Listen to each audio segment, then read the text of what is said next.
Bienvenidos al Hotel Jorge Juan con Javier Aznar, un podcast de Vanity Fair y Seagram's.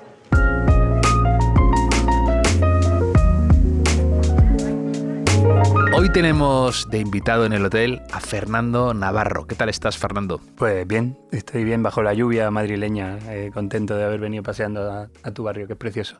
Me ha hecho pensar en tu novela cuando hay un momento en el que hablas de estas montañas de Granada, de las nieves perpetuas. Estamos en la lluvia perpetua. La lluvia perpetua, estos sí. días que sí, no además deja de estreno una peli en no sé cuántas semanas y hablaba el otro día con dos amigos que estrenan otras dos películas simultáneas y decimos, al que le toque el fin de semana con sol, ese se va a la mierda. O sea, así funciona la cabeza cuando vas a estrenar una peli. Vas viendo muchos días de lluvia y dices, el primer fin de semana que salga el sol, ese es un fin de semana que las taquillas van a caerse. O sea, que yo estoy siempre con esa idea meteorológica. El primer sol, la primera tarde de sol después de 15 días de lluvia, estás perdido. Estás perdido. O sea, esas películas se van a proyectar en salas vacías. Y yo tengo una ahí y otros dos amigos. Entonces, no le deseo el mal a mis amigos, pero prefiero que sean ellos los que se coman ese día. Sí.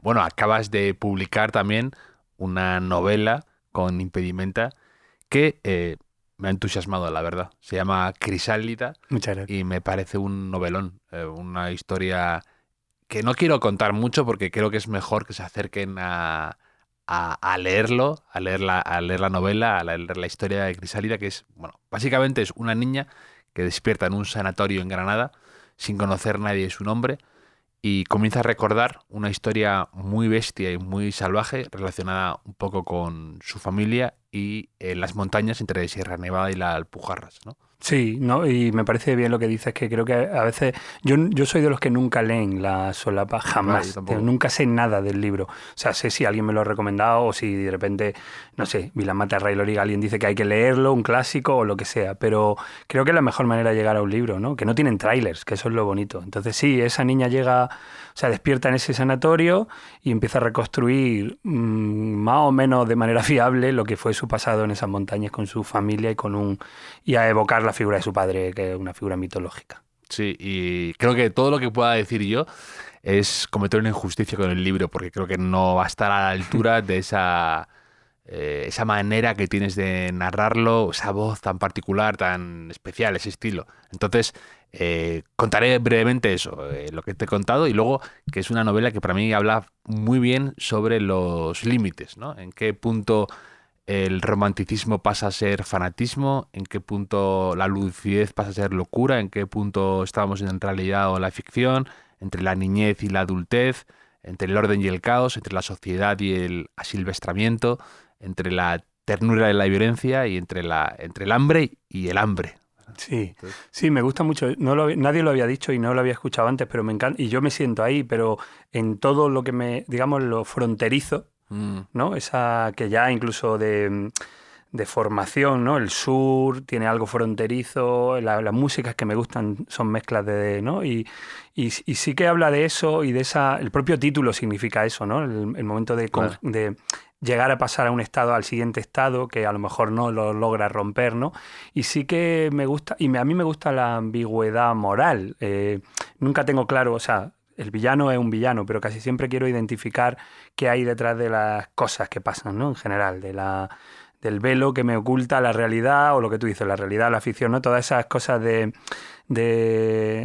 ambivalentes, ¿no? De no saber elegir y no saber posicionarte y no tener claro dónde está la luz y dónde está la tiniebla. A mí me gusta mucho el arte oriental y asiático y la literatura, y esa idea de que la luz se define por la tiniebla y la tiniebla por la luz, ¿no? Esa cosa también muy lynchiana, ¿no? Entonces sí que la idea de alguien que está en la frontera, me ha gustado mucho como lo has dicho. Ve, ahora yo soy el que estropea tu introducción, que me ha encantado.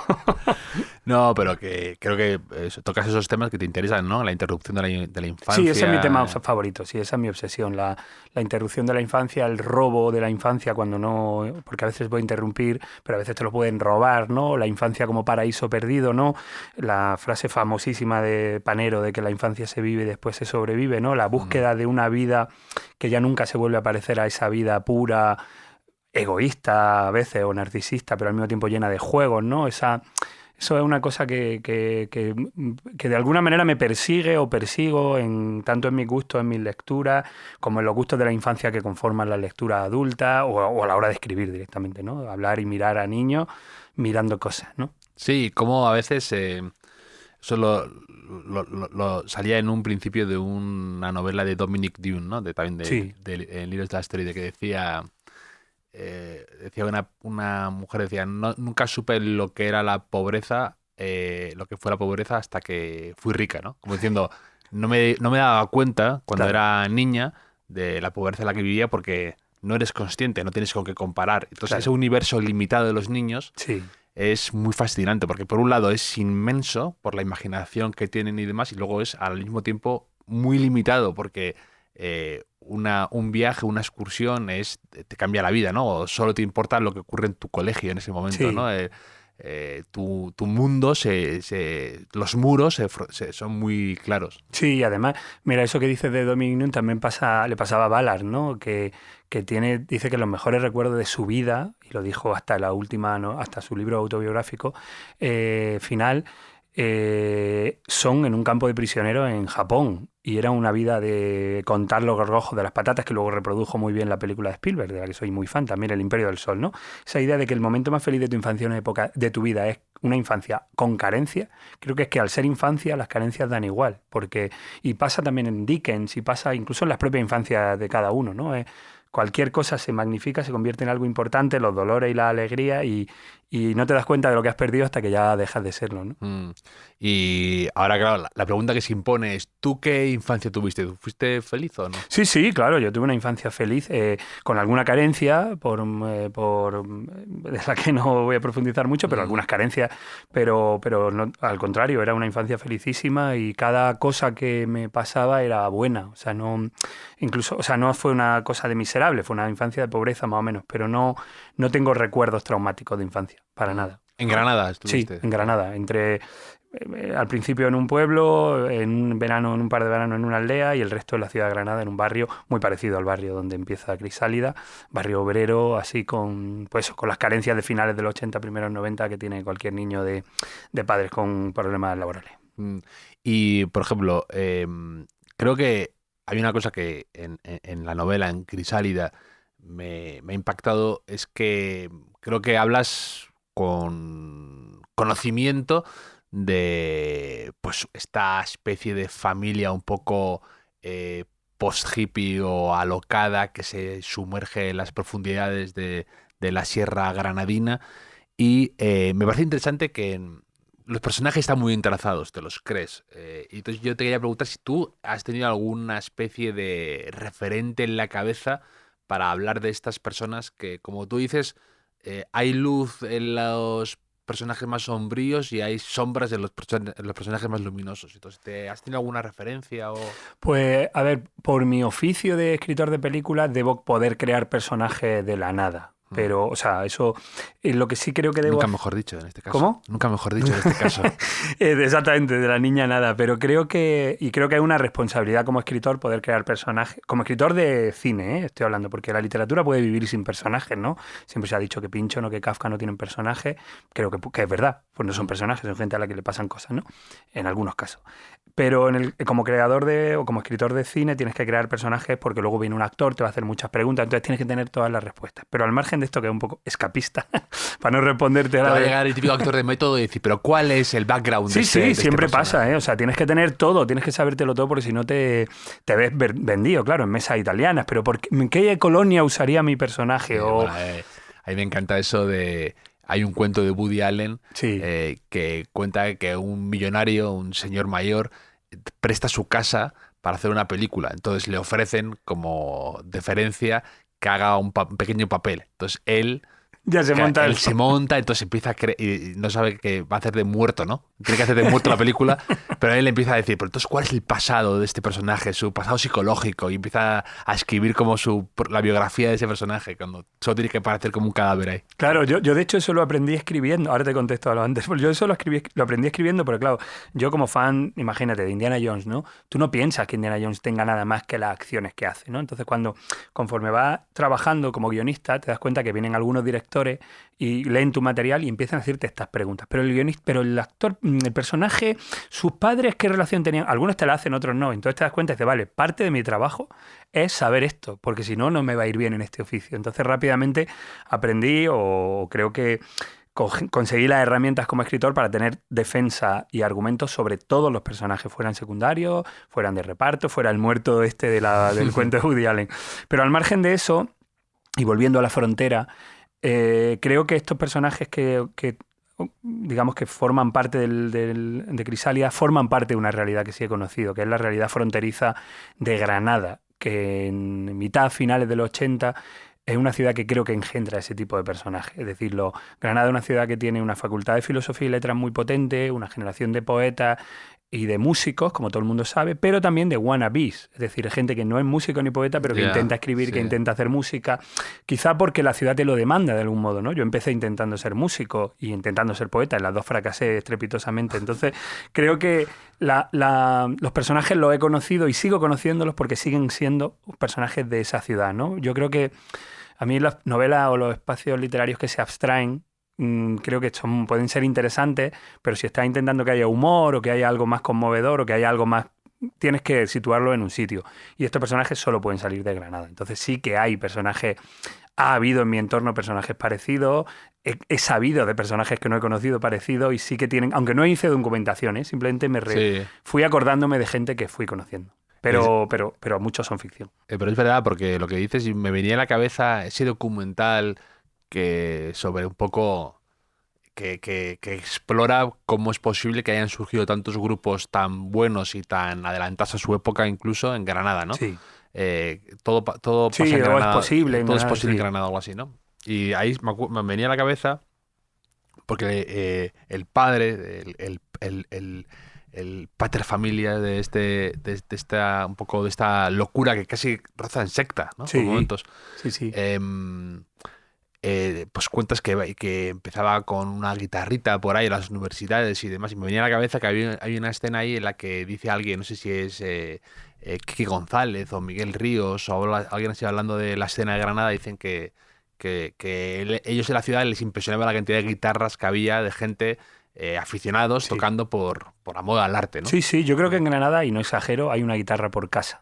O sea, porque yo en casi todos los pisos que he estado desde que soy niño hasta ahora, en todo hay una guitarra, que es fuerte. Incluso gente que no la sabe. Yo tengo una guitarra en mi casa, que era de mi padre, y a veces hay hasta 2 o 3 guitarras por casa. Hay muchas tiendas de guitarra, hay muchas tiendas de música y realmente, y hay muchos poetas. Es sorprendente la cantidad de gente que ha intentado escribir un libro de poesía, y hay muchos escritores o muchos, sobre todo poetas, ¿no? Y muchos filólogos, y hay muchos. Entonces es curioso que, claro, esa ciudad de la que yo no puedo escapar acaba generando un tipo de personaje. Fíjate, cuando has dicho lo de la secta, me viene a la cabeza otro de los referentes que yo tengo son la crisis satánica de California, esa idea exactamente de la secta. Y eso solo podría ocurrir en California.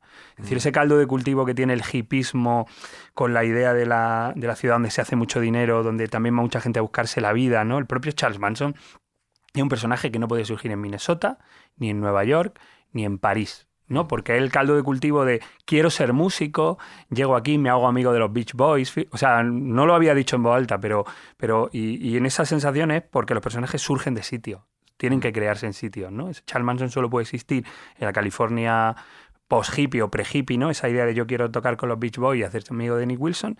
Y el Capitán solo puede existir en la Granada ya muy, muy post-hippie, porque es de los 80, a punto de entrar la crisis grande de los 90, ¿no? Esa idea, ¿no? Y más allá de lo que dices, de que en Granada esa ciudad de la que no puedes escapar, ¿no?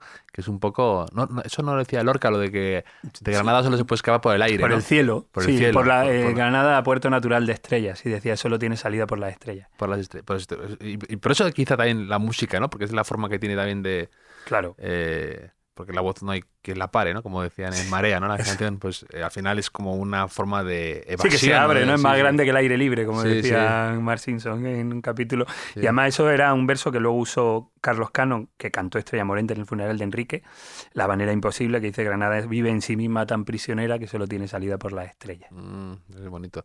Y pues mira, justo acaba de salir ahora un documental de Charles Manson en Netflix, que lo hace Errol Morris, que es un gran documentalista. Sí, decir Blue Line y claro, Typical Folly. Tengo ganas de verlo, porque también es interesante esto de que...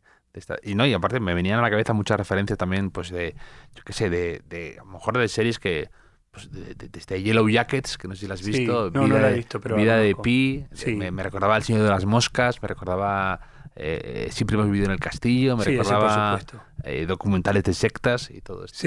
Sí, había otra cosa que me gusta cuando escribes es ser generoso con tus referencias, no ocultarlas, no parecer que la literatura empieza o acaba en ti, desde luego no con una persona que escribe guiones y que lleva poco tiempo escribiendo literatura publicada. Entonces, y premiada. Premio Open Bank by Vanity Fair, un premio al que tengo yo mucho cariño. Yo también. Con Malaventura, ¿no? Sí, generosamente premiada, porque además era un premio que tenía dotación económica, que en literatura no hay mucho, lo cual es muy agradecer en este oficio de escribir libros. Sí. Y entonces esa sensación de que son mezclas de cosas, de lecturas, de ciudades, de lugares, de música, me parece una manera desde la que yo escribo que a veces... Incluso la gente me lo dice, no hables tanto de los libros que te gustan, hablas más digo, pero ¿por qué no? Si yo lo que me gusta, o sea, yo escribo libros porque me gustan libros y porque alguien me ha recomendado libros, no tanto, y no tengo muchas veces tanto que decir sobre el contenido como sobre lo que me ha llevado al contenido o lo que me gustaría, o sea, en eso, es que probablemente sea un postmoderno o un DJ o lo que sea, pero me gusta mucho más hablar de las lecturas que han generado una escritura que de los contenidos, que eso lo dejo para los intérpretes, ¿sabes? Sí. O para si lo hubiera. A mí también, me encanta descubrir, tirar del hilo, ¿no? Con gente que me gusta. Pues voy a redescubrir a este autor que le tenía olvidado, claro, o que no le he dado una oportunidad nunca, y llegar, ¿no? O sea, ir desenvolviendo la madeja. Y así se forman las bibliotecas. Claro. Más así, ¿no? Total.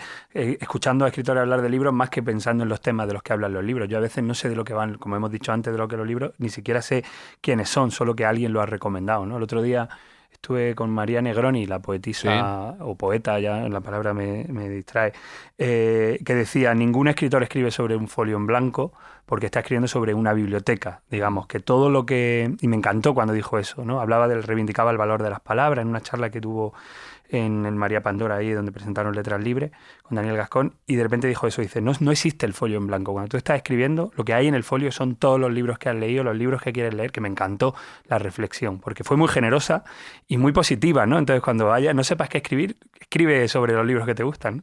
Sí, María Negroni, que ha escrito hace poco algo sobre los bosques también, ¿no? Exactamente, y la naturaleza. Sí. Sí, y además estuvimos hablando de María Zambrano también, de Claros del Bosque, ¿no? Este libro que yo he leído y no entiendo ni una palabra, pero que estaba lleno de metáforas de bosque y de naturaleza que me parecían súper bonitas. No, y luego creo que hablas muy bien de la naturaleza. Eso también me ha dejado muy... De tu novela te metes, nunca mejor dicho, ¿no? Te adentras y te transporta mucho a esa sierra misteriosa, granadina, en la que pululan seres mitológicos que te producen entre miedo a lo desconocido, y me encanta unas referencias que haces entre la ficción y la realidad de árboles que en teoría no existen ahí, o animales que no existen, pero que por momentos te lo crees y participas, y son a veces maneras de explicar lo inexplicable que sucede en esos lugares, ¿no? En la que de repente la percepción se te altera, eres como más... todo te cambia, o parece que hueles más, o que oyes cosas que a lo mejor te estás imaginando, y eso está muy bien captado en la novela. Sí, me gusta mucho Bueno, el otro día Alba Flores, que hice una presentación del libro con Alba, maravillosa actriz y amiga, decía, pero lo del tigre, hay una cosa que ocurre en la novela para los que están leyendo. La montaña del tigre. La montaña del tigre, dice, pero esto no existe, esta montaña no existe, y ella se quedó como un poco... Pues tú te lo quieres creer, porque claro, quieres participar en eso. Es tan bonita como lo cuentas, de una especie de... una montaña tan alta, ¿no? Que la leyenda cuenta que había un tigre ahí que se había quedado en el deshielo, ¿no? Digamos, eso es, sí. Y precisamente lo que me gusta es a mí me gusta mucho lo que hablábamos del paisaje, pero la recreación infantil del paisaje. Es decir, que transformas sitios, ¿no? Recuerda árboles que no estaban ahí, nos pasa a todos, ¿no? Como aquella vez que fuimos a la playa. No, pero si ahí no hay playa, Sí. la playa está en otro pueblo, ¿no? Esa sensación de que el paisaje se va reconstruyendo conforme avanza en tu cabeza. Y claro, esta película, o sea, este libro que transcurre en la cabeza de un personaje, obviamente va reconstruyendo ese paisaje, ¿no? Esos seres mitológicos que se inventa. Y esa idea de que la naturaleza cambia conforme tú vas cambiando, ¿no? Que tú la vas transformando, ¿no? Y de repente, igual es el momento en el que necesitas que entre el tigre o entre otro personaje mitológico que hay que no desvelamos en una cueva, ¿no? Ese gigante.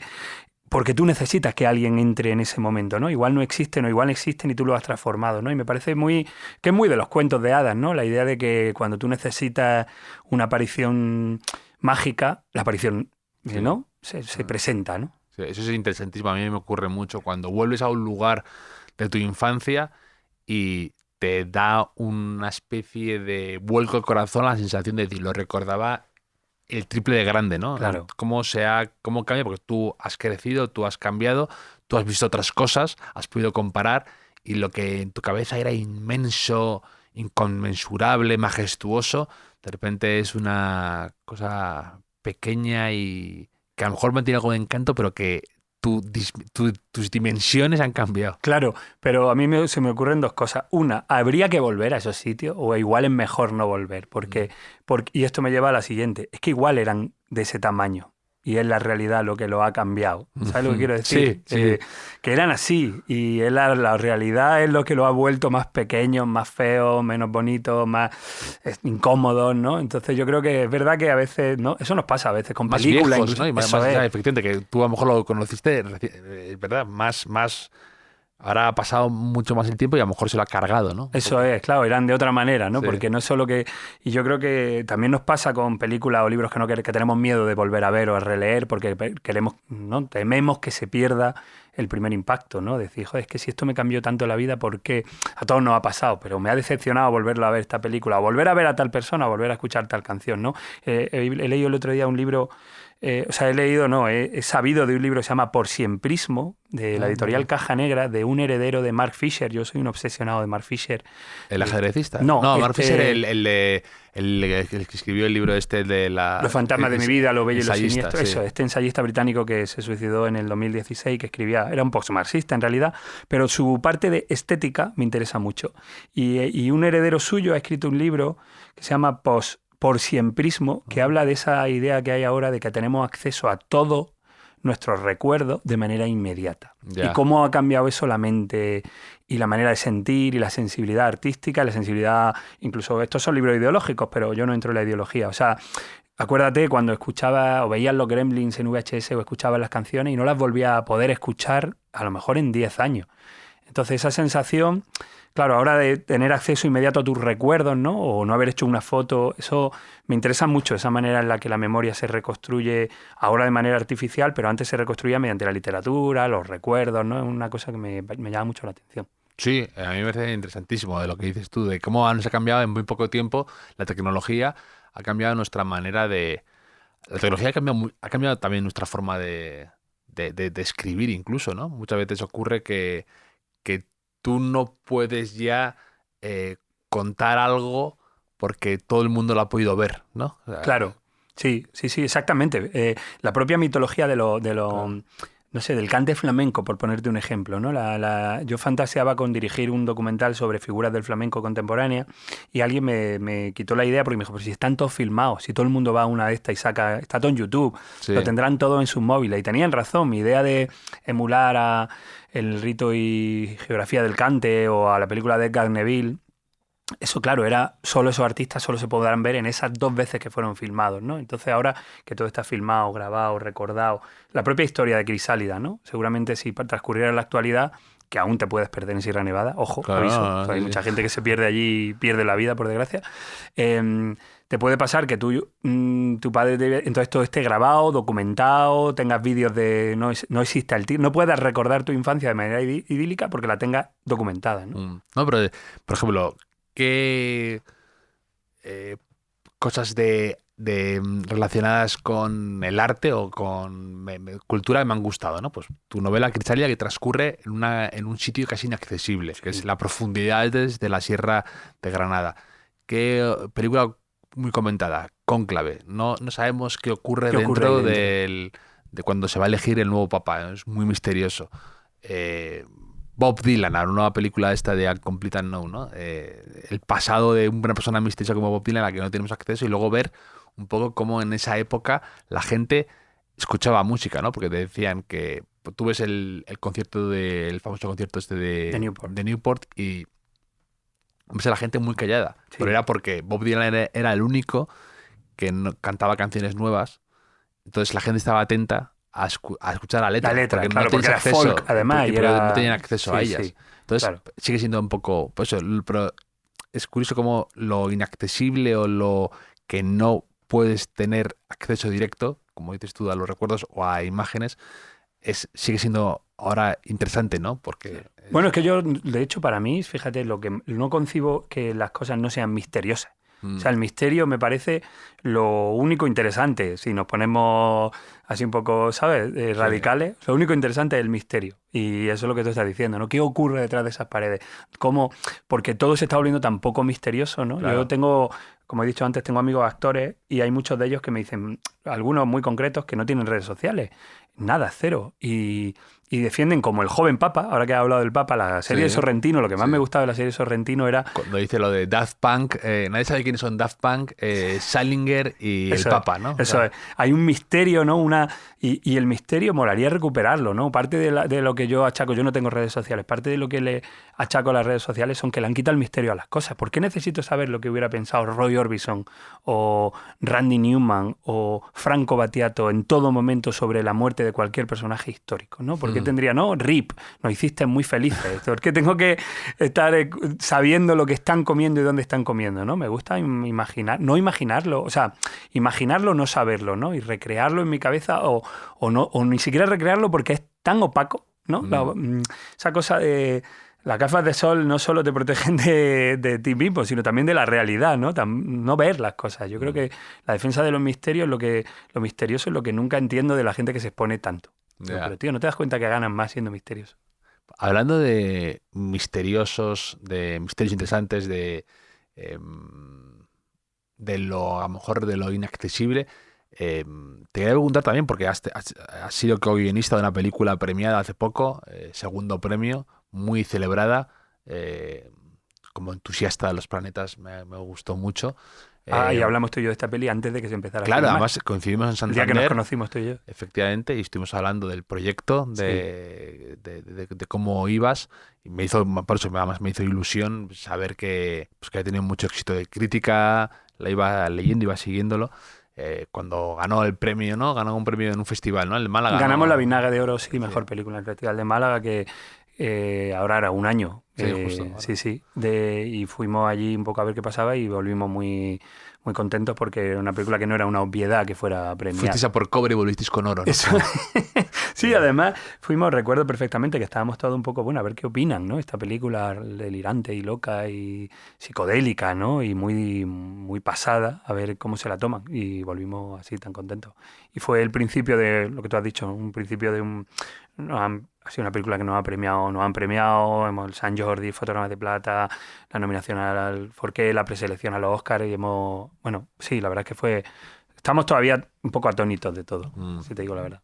Y a mí me encantó la película, creo además que es un ejercicio muy interesante, ¿no? Para contar una historia de una manera un poco tangencial, pero con licencias estilísticas, me gustó mucho, me pareció muy, muy bonita y creo que está muy bien grabada, algo que no es fácil de contar, ¿no? Sí, también es verdad que Isaki La Cuesta es uno de los, no sé, tampoco hago un ranking, pero uno de los mejores directores que hay en España, de los más imaginativos, de los más libres, de los más creativos y de los que te llevan por sitios que menos te lo esperas, ¿no? Entonces fue... Y Jonás Trueba, que fue con el que empezamos el proyecto, que creo que yo cuando te conté estábamos con Jonás todavía. Y entonces sí, fue un camino difícil, como mucha gente sabe, una peli que nos llevó a sitios también oscuros, que transitamos una Granada que luego nos medio liberó, pero en la que pasaron todavía cosas un poco atormentadas para todos. ¿Y por qué? O sea, ¿qué sitios oscuros os llevó? Porque bueno, nos llevó, aparte de algunos problemas personales de miembros del equipo, nos llevó a conflictos con la banda. Sí, fue tenso la cosa. Fue muy tenso, sí. Bueno... no iba a ser fácil, ya sabíamos que trabajar con un material humano tan sensible como los planetas no iba a ser fácil. Lo que pasa es que nosotros tampoco somos gente muy fácil, entonces se mezcló ahí una serie de tensiones que yo creo que al final todos estamos contentos, eso es verdad, y todos podemos estar orgullosos de la película, pero al mismo tiempo, bueno, pues Claro. yo al rato pienso, no sé si llego a saber cómo acaba todo, igual no hubiéramos emprendido el camino, fíjate, Yeah. pero bueno, bien, o sea, a ver, es que son los planetas, es que es una banda que juega al escondite con los medios de comunicación, con los fans, con los compañeros, y entonces fue el gato y el ratón, ¿no? Pero bueno. ¿Cómo habéis acabado con ellos? Ahora creo que estamos en una Pax Romana. Nada como los premios, para tranquilizar las aguas o para calmar. O todo lo contrario, sí. Sí, bueno, yo creo que a todos estamos contentos con el camino de la película. Pero es verdad que, bueno, que los músicos... Y luego también lo hablábamos una vez, Cristóbal García, el productor, y yo. Santanderino. También. Santanderino, exactamente, y muy buen amigo, con el que comparto muchas horas en Santander. Hablamos de... si hicieran una película sobre nosotros, siempre estaríamos incómodos, ¿no? Sobre ti, sobre mí, Sí. sobre tus podcasts, ¿sabes? Y viniera ahí alguien y te interpretara y el día que tú has tenido, sobre tu escritura o sobre un día que tú, no sabes, o mezclaran tu trabajo, tu vida profesional, tu parte profesional, tu parte personal y la contaran. Todo el mundo se sentiría inquieto. Entonces nosotros también pensamos que tenían todo el derecho a sentirse inquietos, pero es verdad que nos legaron generosamente sus canciones, nos dejaron trabajar con ellas y la película existe porque los planetas quieren. O sea que en ese sentido todos contentos. Es que me acordaba mucho del segundo premio cuando el otro día fui a ver la película A Complete Unknown, la de Bob Dylan, que creo que tú no la has visto, ¿no? Sí, la he visto. ¿La has visto? Sí, la vi ayer. ¿Y qué? La vi ayer porque pensé, igual me preguntas por la película y voy a verla. Pues mira, qué bien, porque no para de pensar en ti, justo lo que acabas de decir, lo difícil que es más de personas que aún están vivas, porque cuando han palmado dices, fenomenal. No, claro, hacer Amadeus es fácil. Sí, exacto. Y lo reinterpreto y todo el tiempo te puedes hacer lo que quieras. Pero aquí, claro, son dos proyectos muy, muy complicados y además que no me deja de pensar porque además no tiene nada que ver la forma de afrontarlos. No. Entonces, me pareció curioso. Y quería saber tu opinión, como alguien que ha estado metido en un proyecto tan similar, Sí. ¿qué te pareció la película? Pues mira, la peli me decepcionó un poco, pero bueno, estas son opiniones, ¿no? Porque realmente hay dos cosas que no me gustaron del... Primero, lo convencional que es. Y no digo clásica, porque James Mangold, un director que admiro mucho, me parece que es muy buen director. Hizo Indiana Jones, como ha dicho. Hizo Indiana Jones, hizo Ford vs Ferrari, que me encanta esa película. Sí. Lobezno, su visión de los superhéroes es muy interesante. Creo que incluso la de Johnny Cash. El problema es que es muy convencional en la forma, muy clásica, y luego tiene algo que a ratos me parece un poco paródico. O sea, creo que hay una solemnidad en el hecho de cómo cantan Blowing in the Wind, que es una canción que digamos es la versión domesticada de la contracultura, ¿no? A mí que el Café Wa, el Village, me parece muy, como tú has dicho antes, arrojar luz sobre ese sitio, sobre esa manera de escuchar música, sobre esa generación que me parece deslumbrante. El propio Bob Dylan, yo soy fan de Bob Dylan, o sea que probablemente tenga esta cosa de como fan de excepción. Al margen de que ahora entraremos a hablar un poco, sin ser frívolos, del actor de la película. Pero hay algo en los diálogos de... Pero Bob, eres un desconocido, yo no sé quién eres, que eran como un poco... Podrían ser de cualquier autor. En una tarde escribe los diálogos de... Y no quiero quitarle mérito al trabajo. El guionista es Jay Cox, que es guionista de algunas de las buenas películas... Bueno, de algunas películas de Scorsese, digamos. No de películas muy buenas, pero de guionista de Scorsese. Y James Mangold es un buen escritor. Pero creo que hay una versión, digamos... como domesticada de la contracultura, ¿no? Como para pasarla por los filtros, entender qué se supone que era Bob Dylan. Y creo que precisamente me interesa la figura de Pete Seeger, me interesa, por supuesto, Woody Guthrie, muchísimo esa relación que se establece en la peli. Para los que la hayan visto, hay unos momentos muy bonitos en el hospital.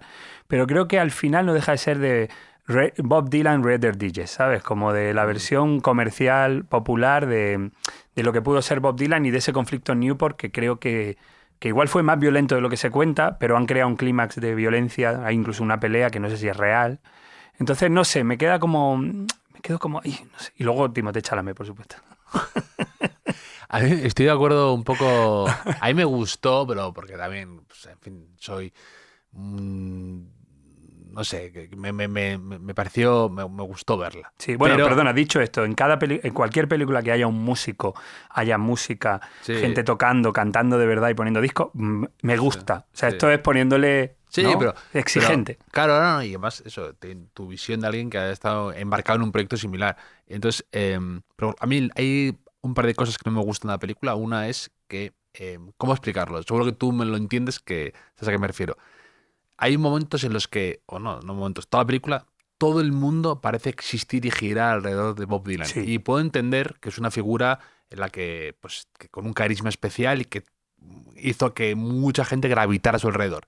Pero que todos parecen existir por y para Sí. hablar o referirse a Sí. Bob Dylan. Entonces eso en una película me cuesta mucho porque no me parece realista, ¿no? Que todo el mundo está pendiente de lo que hace Bob Sí, Dylan. Todo el mundo. de hecho, en la puesta en escena, eso que estás diciendo tú, a mí me pasó exactamente igual en la puesta en escena. Cada vez que canta, hay planos de acercamiento a todos los personajes conmovidos. Eso. O sea, Y eso es muy molesto porque está remarcando lo que se supone que las imágenes deberían de contar sin remarcar, ¿no? Hay algo del cine americano de últimamente que tiende a pensar que los espectadores somos todos idiotas, que probablemente lo seamos, y entonces es como, pero date cuenta en la cara de Eve Fanning o en la cara de tal, lo importante que es este momento, y lo voy a hacer me voy a acercar un poquito y va a ver su expresión conmovida. Sí. Y no lo hace con un personaje, lo hace con todo, en todos los momentos que Bob Dylan Claro. canta o toca.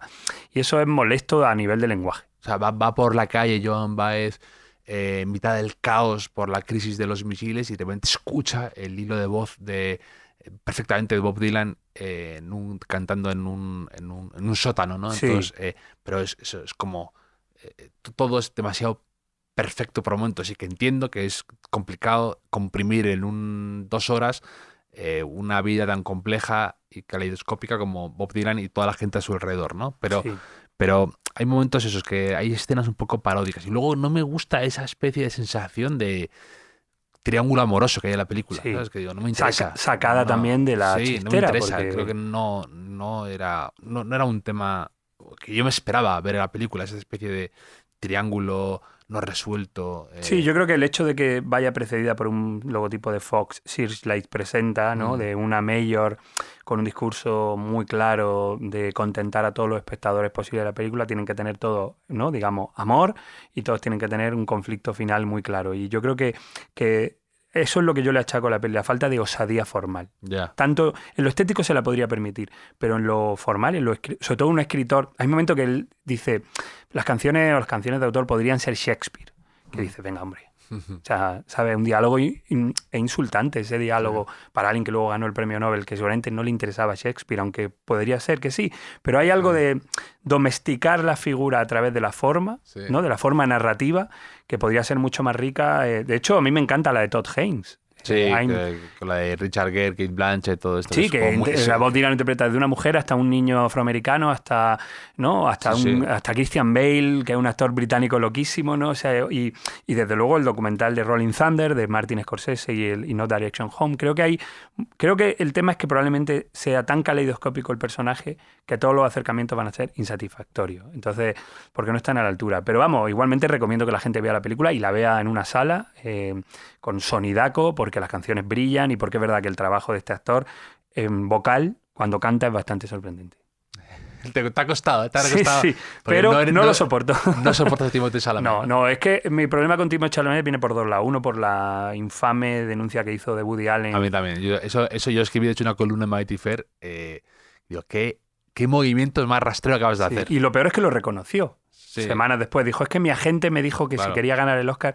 Eso es horrible, a la altura de cualquier infamia de... ¿no? Es de- como el Capitán Renault en Casablanca, cuando Sí. después de rodar y después de tener el prestigio y la medallita de rodar con Woody Allen, decir, qué escándalo, aquí se juega, ¿no? Eso Como es, decir, sí. que Eso hay- es un cinismo que solo, Sí. que al que están solo a altura los actores de Hollywood, por otra parte. Y luego el hecho de que yo, que soy muy fan del Dune de Lynch Y no tan fan de los libros, pero muy fan del Dune de Lynch. Cuando vi Dune de Denis Villeneuve dije, este chico no puede ser un profeta, lo que supone ser un profeta de alguien que va a liberar una tierra prometida y tal. Y de repente que este chico que parece que está saliendo de la, perdóname el comentario frívolo, pero parece que está saliendo del Nasty o de una sala con unos chicos que comparten piso que vienen aquí, ¿no? Americanos que están pasándoselo bien y que parece que va a salvarla. Dices, no, este chico lo que tiene que salir es volver a su casa, tomarse un café de Starbucks carísimo, de no overpriced coffee y leer alguna revistilla de cine o lo que sea, y esa es su... Entonces no me lo creí como profeta y ahí ya dije, no, mira, Timothée Chalamet, no, my cup of tea. Sí, a mí...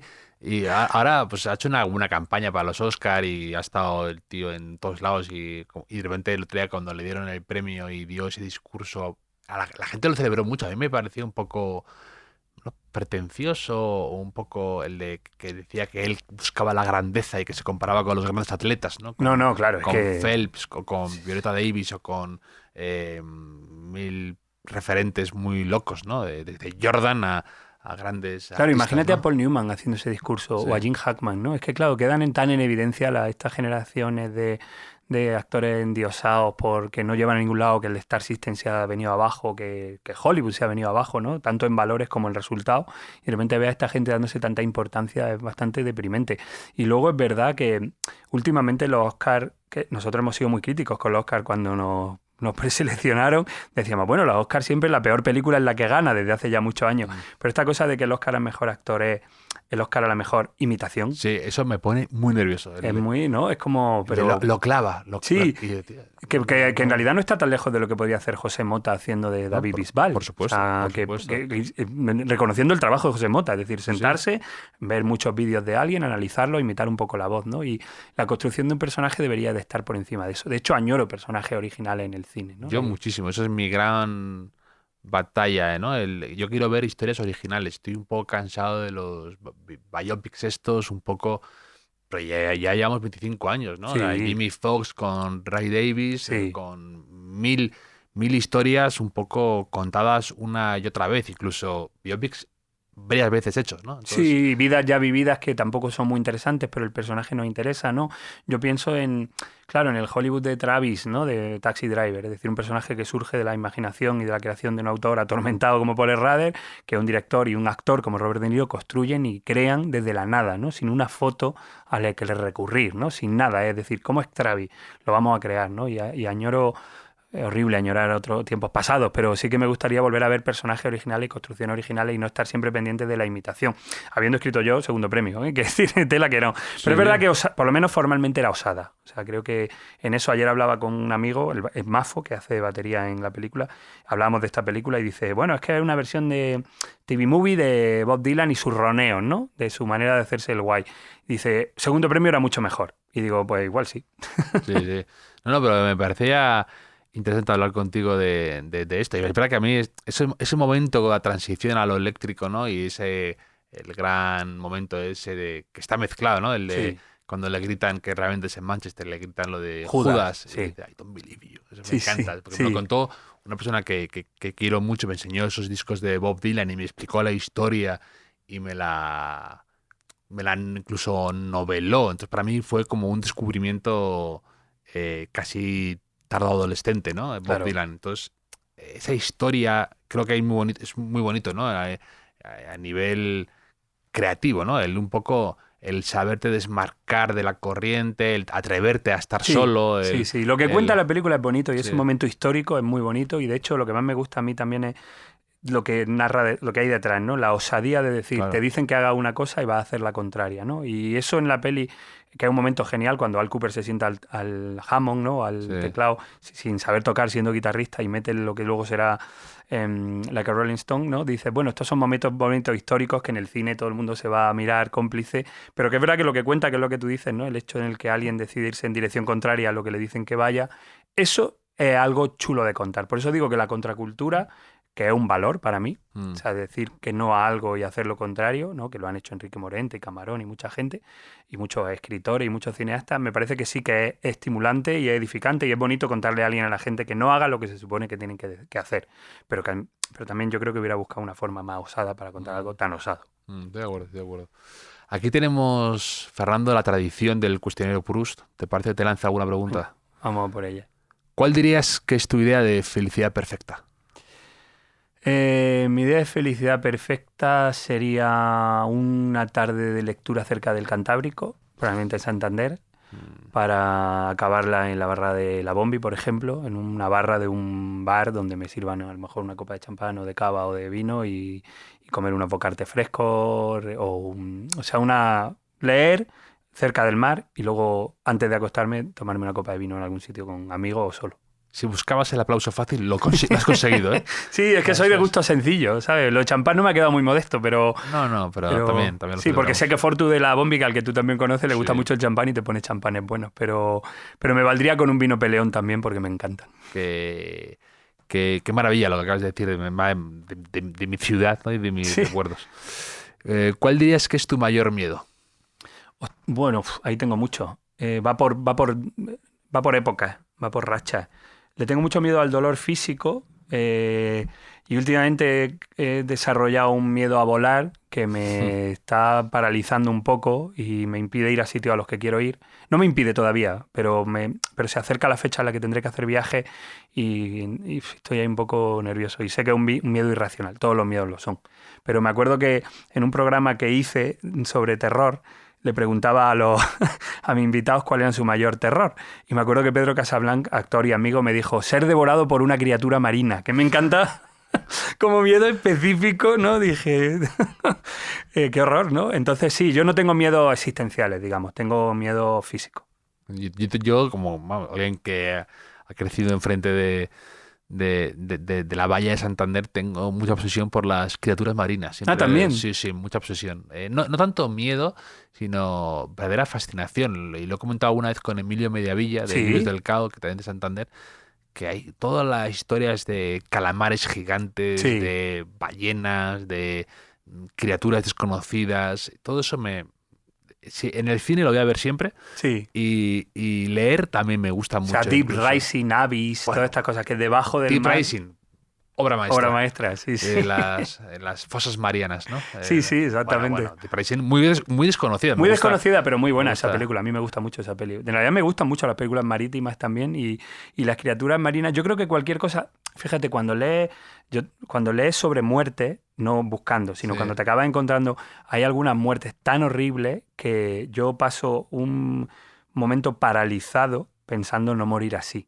O sea, ¿no? Cuando ves que sabes de alguien que murió en un incendio o en el 11S, o sea, cada vez que o sea, no puedo abstraerme de la idea del dolor físico que pasó la gente cuando leo pues, una biografía o los últimos días de no sé quién o tal, me quedo muy paralizado con el miedo al dolor.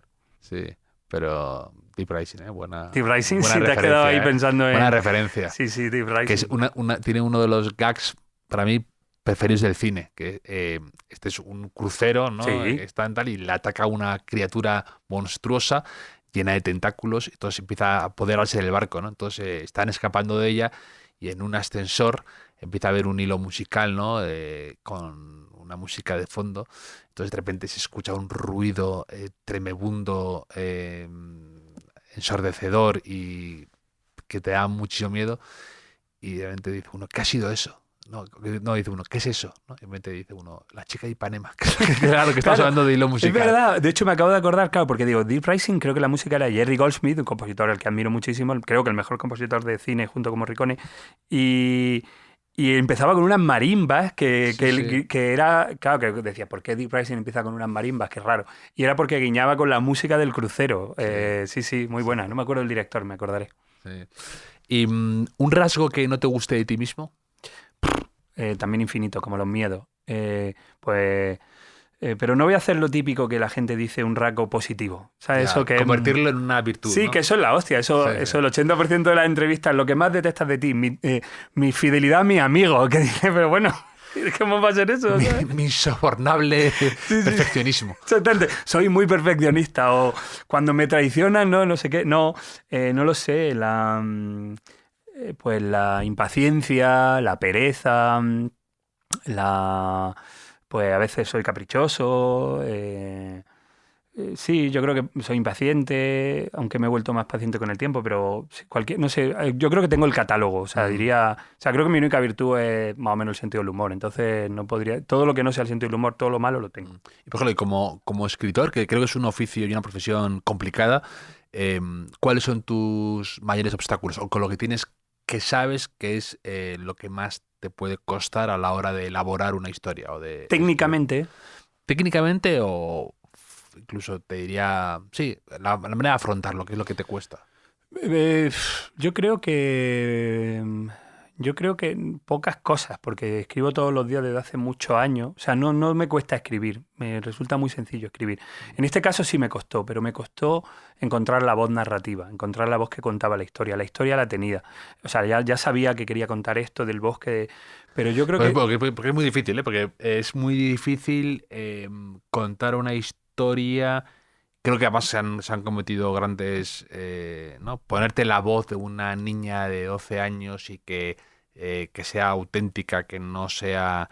no cometer errores, incluso como casi de raccord, ¿no? De decir, Sí. si sabes esto, ¿cómo no entiendes esto, no? Como, Sí, bueno, eso fue un proceso muy complicado de la claro. reescritura. Lo más difícil fue esto que estás diciendo tú. Esto fue, esta palabra hay que sacarla por palabra por Claro. palabra, expresión por expresión. Así fue mi trabajo con Elena Abril, con mi editora, y luego con Isa de Impedimenta, y mi propio trabajo fue literalmente ese. Esto lo diría, esto no lo diría. Claro. Esto, ¿cómo sabe esto? ¿Por qué no sabe Claro. esto? Fue ser muy preciso, muy cirujano de ir sacando y se quedaron en el camino capítulos muy bonitos que eran imposibles precisamente por esto. O sea, que eso fue... Pero volviendo a lo que dices, yo creo que sobre todo no sentir que es material de derribo. O sea, o aunque lo sienta, tirar para adelante. Yo muchas veces que soy aficionado a la serie B, al pulp, a la literatura de género, muchas veces me bloqueo pensando, pero esta gilipollez, ¿quién la va a leer? ¿Sabes? O sea, esta cosa de terror, que no considero que sea una novela de terror, pero... O cuando estaba haciendo Malaventura, o cuando estaba escribiendo Segundo Premio, ¿no? Yo creo que lo que más me cuesta es no acallar la voz interna que me dice, pero déjalo, hay muchos libros, ¿no? Por ecologismo, ¿no? O sea, el papel, o sea, eso me paraliza. Y la idea, y yo tengo amigos muy inteligentes, creo que todos mis amigos son 1000 veces más inteligentes que yo y más brillantes, y siempre pienso, pero qué horror, ¿no? O sea, pasarle este libro y hacerse que se lo lean, ¿no? Y no lo digo con falsa modestia, lo digo de verdad. O sea, me bloqueo porque tengo amigos escritores geniales y siempre digo, qué vergüenza pasarle este libro, ¿no? Sí, como... como... qué pudor meterles en esta historia de repente y de que le dediquen tiempo cuando es una cosa en Sí, que cabeza, a lo, ¿no? eso de que a lo mejor no han leído, ¿no? O el propio hecho de a mí me da mucha vergüenza ir a librería y ver que la gente se lleva el libro, porque digo, pero si, ¿no has visto que aquí está, me invento, ¿no? Cristina Fernández Cubas, que es una de las amigas a las que me refiero, ¿no? Premio Nacional de Narrativa, Premio Nacional de las Letras, que está leyendo mi libro y que lo ha leído y que le gusta. Y digo, pero Cristina, eres una genia, ¿no? Eres una de las escritoras que más admiro, o Ignacio Martínez de Pisón, o veo que tienen al lado un libro de Agatha Christoph o Shirley Jackson, y digo, pero ¿por qué va a leer esto, no? Entonces me tengo que vencer eso, básicamente por no sufrir, porque realmente lo paso mal. O sea, pienso, me dan ganas de decir, no, porque pienso que no. Luego es verdad que hay amigos generosos como tú y gente que me dice que el libro está bien y me quedo más tranquilo. Pero esto muy bien, está de verdad. Pero lo paso mal porque realmente creo que la literatura es tan vasta que siempre me sorprendo que alguien quiera leer un libro o ver tu película, ¿no? Me sorprendo realmente cuando estreno una película. Las películas un poco menos voy más seguro porque es verdad que el cine que hay no... Sí, porque es más coral también. Sí, pero cuando vas con un libro dices, bueno, ojalá le guste de verdad, lector por lector. Y eso no debe ser sano. Ya. ¿Un héroe de ficción que tuvieras? Long John Silver. De la Isla del Tesoro. De la Isla del Tesoro, sí, mi libro favorito, El Capitán Ahab. Esos dos, que son dos delirantes, dos bigger than life, ¿no? Personajes que están por encima de la vida, esos dos, muchísimo. Y El Hombre sin Nombre, del bueno, el feo y el malo. O sea, el personaje que encarna Clint Eastwood en la trilogía. Esos tres yo creo que son clave. Y seguramente también, aunque esto está un poco feo, pero el Jack Torrance del Resplandor me parece un personaje de ficción, no un héroe, pero me parece un personaje de ficción muy interesante, ¿no? Que el bloqueo creativo se convierta en los fantasmas del pasado del sitio en el que escribes que vienen a poseerte. Y luego Sherlock Holmes, que veo todo y leo todo lo de Sherlock Holmes. Sí. Sí, soy un fan, sobre todo las películas. O sea, las novelas, por supuesto, pero cualquier cosa que lleve a Sherlock Holmes se convierte en mi película favorita. Ya, es Asesinato por decreto, El secreto de la pirámide, es la del joven Sherlock. Esa, joven ¿no? Sherlock Holmes, Esa. la versión de Billy Wilder de Sherlock Holmes, la vida privada de Sherlock Holmes. Sí. Me fascina esa película, la música de ¿La Michael de Garci la has visto? La de Garci no la he visto. Y que me disculpe José Luis. Holmes Days, ¿no? Sí, Madrid, Sí. Holmes and Watson Madrid Sí. Days, pero la veré. Lo que pasa es que me cuesta romper la barrera de ver a Holmes hablando en español. Sí, ahí sí que... Le pasó a más gente, ¿no? Ahí sí que pasaron muchas fronteras. Pero sí, o sea, sobre todo Long John Silver de La Isla del Tesoro, que me encanta ese personaje. Sí. No sé si has leído, bueno, este cuento infantil de Moby Dick que ha hecho Manuel Marsol, que es un ilustrador increíble. No, y ha alguien hecho me ha hablado de eso, también. sabiendo que además me encanta Moby Dick también. No lo he leído, Y pero... pues es muy recomendable, además está teniendo un exitazo, pero vamos, que es ilustrador para muchas novelas, para pues Fulgencio Pimentel, Sí, para muchos editoriales, para Anagrama, ha editado mucho, ha hecho muchos de Paul Auster, tal. Es genial, es un tipo bárbaro. Fulgencio Pimentel, que de hecho también es una canción, Fulgencio Pimentel, de Vainica Doble. de Vainica Doble. Sí. Que habla, que es muy graciosa, que habla de este tipo como de que tiene un ultramarinos y que es súper roñoso y tacaño, y cómo va... Y Vainica Doble ha sido también una influencia en su libro. Total, una influencia de vida, ¿eh? Porque cualquier cosa que... Decían las cosas de manera... O sea, las decían muy bien, escribían muy buenas letras, las melodías eran geniales, eran contraculturales. Fíjate lo que hablábamos antes de Bob Dylan, ¿no? Esa idea de Vainica Doble, que me parecen hiper rebeldes, ¿no? Dos señoras que ya eran abuelas, en el caso de Gloria Van Arsen, que de repente en mitad del post-hippismo se pone, y en el franquismo se ponen a hacer canciones como cuentos de hadas sobre personajes que se inventan, ¿no? La gran defensa de la ficción. Y sí, hay una idea, El tigre de Guadarrama, una de las canciones más célebres, tiene esa idea de un tigre mitológico que había tal, de la que me viene a la cabeza. Sí, me he apropiado. Y ya en un metro cuadrado, mi canción favorita de Vainica Doble, que venía a reivindicar que tengas tu propio espacio en la tierra, aunque sea muy pequeñito, es también algo que motiva al capitán para irse a la sierra, ¿no? Aunque no lo cito literalmente, pero ese impulso de individualismo libertario muy vainiquero es algo que mueve al capitán a llevarse a los chavales a la sierra. ¿Un último libro que te haya encantado? Un último, pues, bueno, me gusta casi todo lo que leo, pero porque selecciono bien pero fíjate, no había leído 2666 hasta hace poco. Bolaño. Sí, me gustó mucho y me ha gustado muchísimo Última salida a Brooklyn de Halbert Selby Jr., esta novela de realismo sucio, un poco a lo Céline, ¿no? Que son como 6 cuentos conectados. Que está editado por un anagrama. Yo soy fan de comprar libros de segunda mano que no se editaron y tal, y buscar así. Y este Última salida a Brooklyn tiene una violencia y un humor y una sombra sobre el libro que me ha gustado mucho, ¿no? Y me gusta narra más o menos la época en la que transcurre A Complete Unknown. Yo creo que está ambientado en finales de los 50, en los beatniks, ¿no? Y los kinky, que se parecen mucho a los kinky posteriores, ¿no? Gente que pega tirones, que se pega porque sí. Y hay un capítulo en concreto muy desagradable, muy oscuro, que es el capítulo de Tralala, que es el nombre de un personaje, de una especie de prostituta que se pasea por Brooklyn buscando amantes y tal, que me ha impactado mucho. Pues lo leeré, no lo conozco ese libro.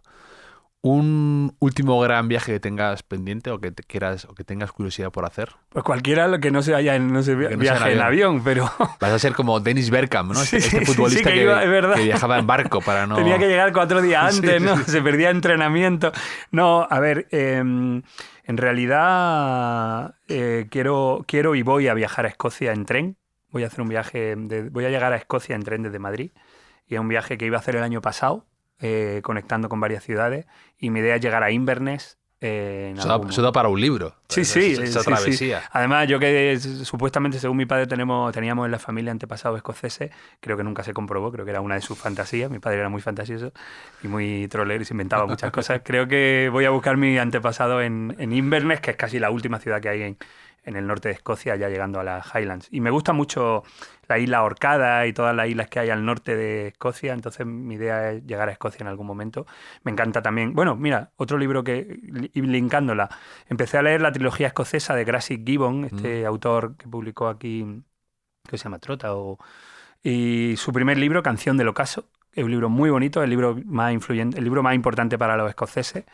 Y ese libro también me ha gustado mucho. Tiene una especie de realismo poético sobre la vida en el campo escocés. A mí las cosas sobre Escocia o el pop escocés o es un paisaje que me inspira mucho y que nunca he visitado. Por eso vas mucho a Santander, ¿no? Lo más parecido a Escocia que hay. Además, exactamente, cuando veo películas, a mí Local Hero, por ejemplo, una de mis películas favoritas, esa idea de esos pueblecitos de mar con ese ambiente, lo más que tenga que lo puedo encontrar en el Cantábrico. Pues, verdad, no deja de ser también curioso, ¿no? Que a mí me gustan los lugares que, pues, por ejemplo, que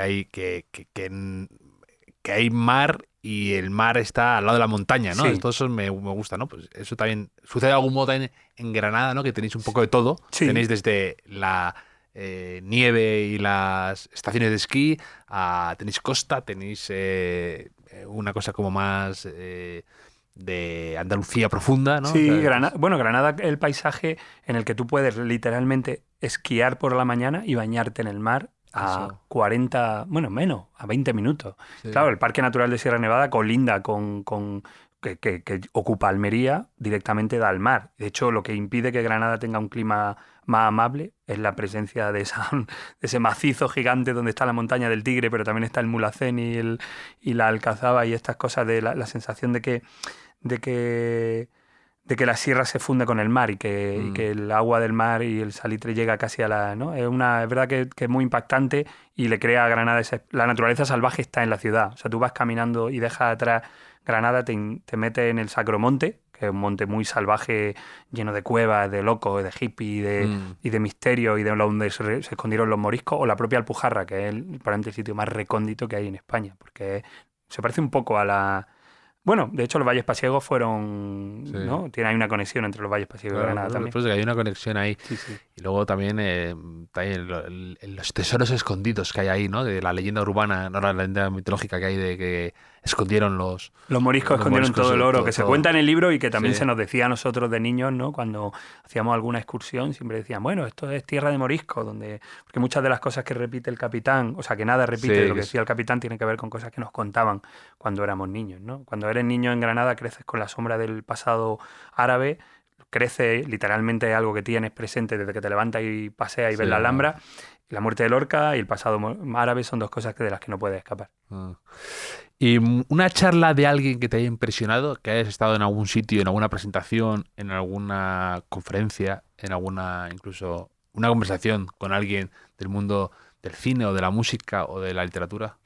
Pues la rueda de prensa que dio Víctor Erice para presentar Cerrar los Ojos en el festival en hace 2 festivales de San Sebastián, a la que tuve la suerte de colarme, porque me colé sin acreditación. Lo siento, Rebordino. Pero bueno, iba medio invitado, lo que pasa es que no conseguí la acreditación. Y esa rueda de prensa en la que Víctor Erice habló de manera muy conmovedora realmente sobre su fracaso como cineasta, en el sentido de un cineasta que no filma durante tantos años y abandona el cine por motivos que él mismo no entiende, su manera de hablar de ese regreso, su manera casi póstuma de hablar de su película. Eso fue muy impactante. Para mí Erice es una figura, me encanta el espíritu Alcolmena, pero sobre todo me gusta mucho el sur. Víctor está muy conectado a Granada, él tiene un vínculo con Granada.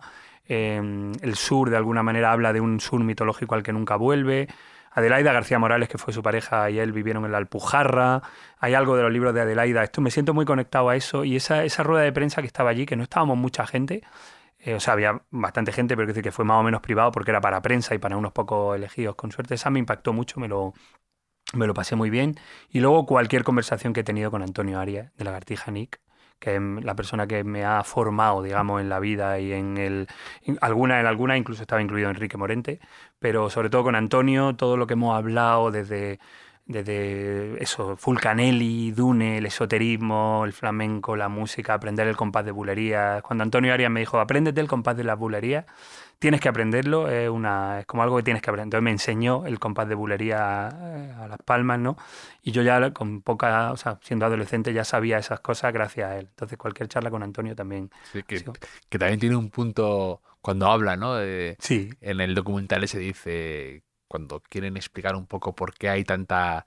por qué en Granada hay tanto grupo exitoso y él habla como que es el oro que se mete en los metales. Los metales, sí.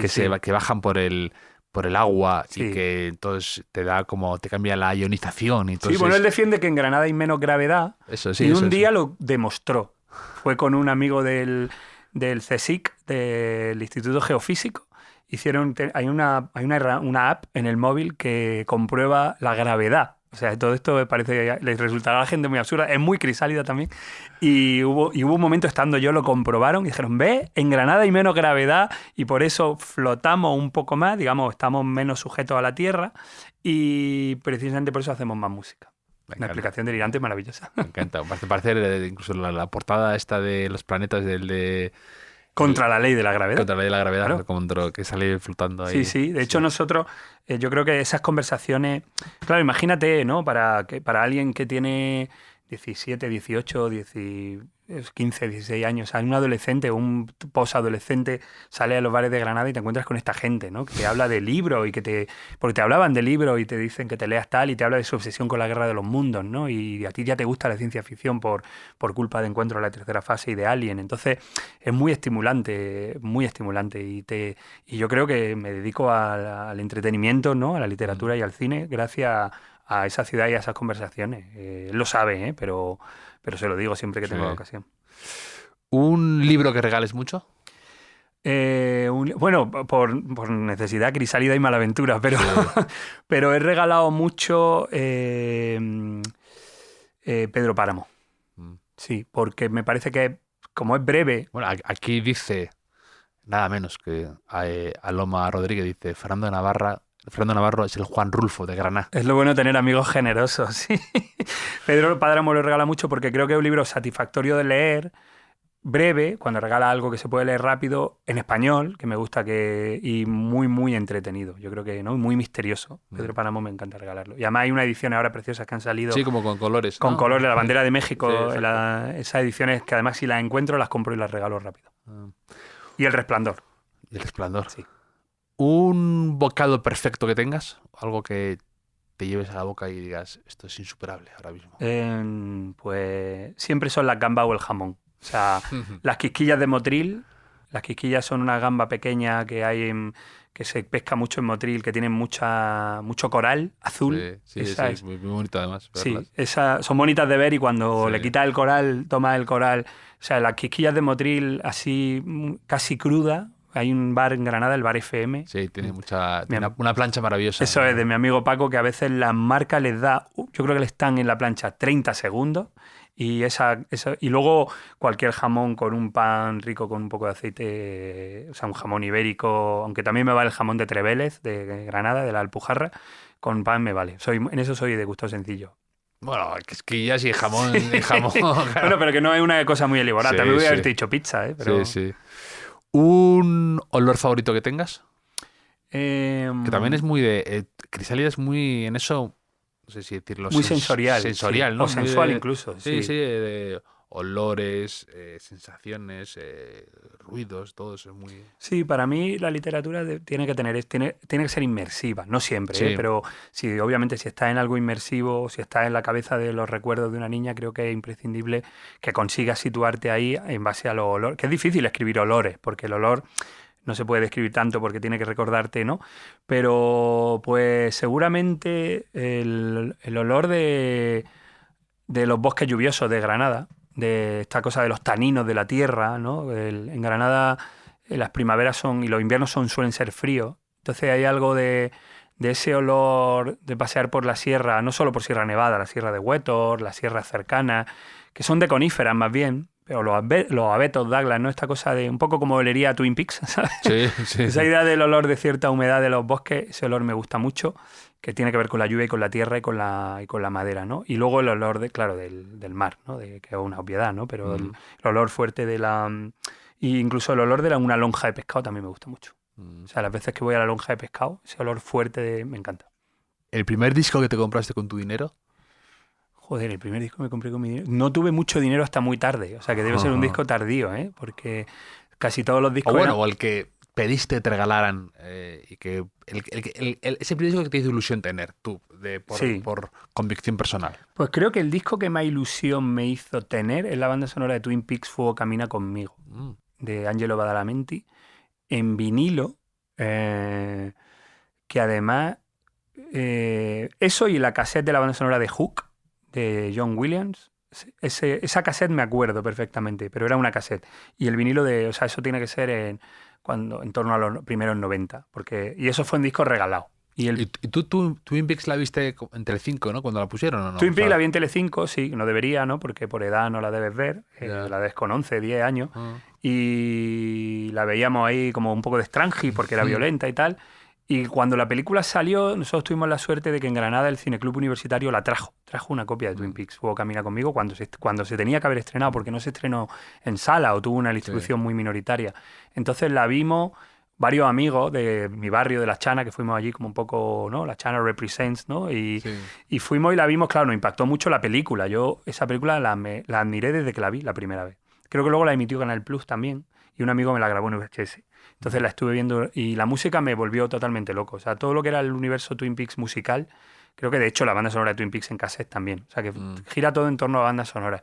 Y luego ya un poco más tarde, un disco que no me regalaran, porque estos son regalos que le pedí a mis padres, probablemente tuvo que ser quizá el Valdelomar o el OK... No, el Valdelomar me lo regaló Antonio Arias. Pues el OK Computer, probablemente. De Radiohead. Sí. O uno de The Cure. Creo que compré el disco posterior a Disintegration, el Wish, el de después de Wish. O sea, los The Cure volvieron con un disco no especialmente bueno que creo que se llama Wild Mood Swings. Yo creo que ese disco fue el primero que me compré ya con un sueldo de poner copas. En el baja planta. En planta baja, sí. Planta baja, sí, eso. Sí, que sale en segundo premio. Sí. El otro día estuve con Paco Plaza y justo me hablaba de la escena que más miedo le había producido en el cine, que era la de Carretera Perdida, cuando lo del teléfono, con Bill Pullman, ¿no? Sí. Que le llama, o sea, aparece un ser que nadie sabe quién es y le dice... Estoy en su casa, tú y yo nos conocemos, de hecho ahora mismo estoy en tu casa. Estoy en tu casa, llama y verás cómo estoy ahí. Sí. Y luego le dice, devuélveme el teléfono, ¿no? Sí, esa es increíble. Terror puro. Tú también eres un experto en terror, ¿no? ¿Te gusta mucho? Bueno, he escrito mucho terror, he hecho un programa de radio sobre terror y soy muy fan de la... ¿Sabes? Porque que esto lo hablaba con Paco cuando escribimos Verónica, que el terror te permite la creación de imágenes poéticas en una película no poética. O sea, dentro del cine narrativo, de un cine popular, que la gente va a ver, que los chavales van a ver, ¿no? Porque el cine de terror va bien en taquilla siempre, porque es el que se disfruta en la sala también. Dentro de eso pueden meter imágenes que no podrían meter en una película convencional, ni en una película de vanguardia, o a lo mejor más propias del cine de vanguardia, ¿no? Nosotros, en Verónica había una secuencia que me encantaba, que Verónica era devorada por su hermano. Se la comían, empezaban a comérsela poco a poco y ella despertaba. Claro, era una pesadilla, todo lo que tú quieras, pero esa película, o sea, esa imagen podía vivir porque Verónica tenía pesadillas con su familia, ¿no? Con la idea de que tenía que cuidar de su hijo. Entonces, David Lynch es un ejemplo perfecto. Cualquiera de las cosas que ha metido, la aparición de esa figura extraña detrás de un callejón, la aparición de Bob detrás de una cómoda, el ¿no? callejón es la de Mulholland Drive, de Mulholland Drive, esa, sí. Esa es tremenda. Sí. Entonces te permite... Entonces por eso me encanta el terror, porque es como donde la poesía se infiltra en el cine comercial. Yo, la última película de miedo que haya visto es la película que más miedo he pasado. No falla. Ya, siempre, ¿no? Pero como... da igual. Porque renuevan, ¿no? Que luego hablas con algún amigo tal y dices, pues esa no da nada de miedo. A mí muchísimo. Claro. O sea, El Orfanato, terrible. O sea, terrible película que ve en el cine y que sigo traumatizado. Pero me pasa con muchas películas de ahí. Bueno, yo aún tengo recuerdo. Yo es verdad que tengo mucha resistencia al terror, pero tengo mucho recuerdo de Ring, del momento de The Ring, la japonesa, que vi en VHS doblada, de Sadako saliendo de la televisión, que es como, o sea, ¿qué estoy viendo? Claro, es lo mismo que te digo, la idea de una niña sale de la televisión, vale, eso lo escribe, pero lo ve, lo materializa y funciona porque cortan justo cuando ella sale de la televisión y cambian la textura. Digo, esto es maravilloso porque es como una obra de arte, ¿sabes? De hecho, yo siempre he dicho que Alien y Suspiria deberían de exhibirse en museos porque son arte plástico a un nivel muy alto. O sea, arte plástico, lo que está ahí filmado, lo que han construido, el traje o los colores, en el caso de Alien los verdes y en el caso de Suspiria todas las paletas de colores, podrían estar en un museo 24 horas y la gente se sentaría y diría, he visto una obra de arte. Plástica, o sea, solo por el placer estético. O Mandy. O sea, Mandy es una obra de arte. ¿Mandy cuál es? La del Nicolas Cage. Vale, sí. Sí, o sea, la primera obra de Mandy se podría proyectar en el Reina Sofía, en una pantalla grande, y pasaría por una instalación artística. ¿Y has visto la de Long Legs esta? Sí. ¿Qué te pareció? Longlegs, como me pasa con... Últimamente va a parecer que... Últimamente tengo cierta decepción con el cine americano. Últimamente hablo de los últimos 20 años. Que siento que las películas son muy superficiales en lo literario, muy poco osadas en la forma, y que en el fondo luego cuando pienso de lo que van, no van de nada. Creo que puede tener también que ver con que los productores que la hacen ya no son productores de cine, sino que son marketing y tal. Entonces, Osgood Perkins, que he visto todas sus películas, me falta The Monkey, que se acaba de estrenar, tiene algo convencional y en el fondo me doy cuenta de que todo pasa porque él quiere, pero no es un espectáculo estético, me decepciona un poco, no me dio miedo. Y me pareció una gilipollez, la verdad. A mí, yo lo paso mal con muchas películas. Por ejemplo, yo reivindico mucho a un director que te parecerá un frívolo y tal, pero me hace mucha gracia, Shyamalan. No, Shyamalan me encanta. Maravilloso trilero. Pero Shyamalan, sí, pero todas van de algo, todas tienen algo, todas tienen fuerza y rueda increíble. Y hay una escena en Señales, que es probablemente el mayor respingo que yo he dado en el cine. El vídeo brasileño famoso. El vídeo brasileño parece una genialidad, cómo lo consigue. Sí. Has hablado de lo del muro, ¿no? Detrás de una pared sale un alien. Bueno, ese es. No. Pero no sabía que era como reconocido entre... Sí, la secuencia del vídeo brasileño. O sea, no sabía que era como, común. Pasa por ser o sea, yo creo que es su scare jump más mítico y seguramente de los 5 más míticos de los últimos 30 años. Pues pensaba que era yo. No, Shyamalan. De hecho, Shyamalan yo creo que es un gran cineasta muy maltratado porque a veces ha hecho según qué películas, pero yo las veo todas, o sea, es como uno de los pocos. Escribe historias originales para variar, es decir, se sienta y escribe un guión, a veces lo adapta, pero escribe un guión. Y luego yo creo que hubo una época entre El sexto sentido y La dama de Lady in the Water, que también me encanta, que era un estilista brutal, o sea, resolvía la secuencia en un único plano. Hay una conversación en The Village que está hecha en un plano, que tiene creo que es Roger Deakins, que tiene una óptica perfecta, el encuadre es perfecto, ellos dos que... Qué bien que un experto además venga aquí a defender El bosque, la película por la que más me he peleado. Sí, de verdad, me parece increíble. Que tiene algunas cosas en común con Crisálida. Sí, es verdad. Sí, no, muy fan del bosque, de Lady in the Water, de Señales, del sexto sentido de Unbreakable, eso estaba en racha. La última, La trampa, ¿no? Es muy... Pero me gusta mucho la idea, el concepto de...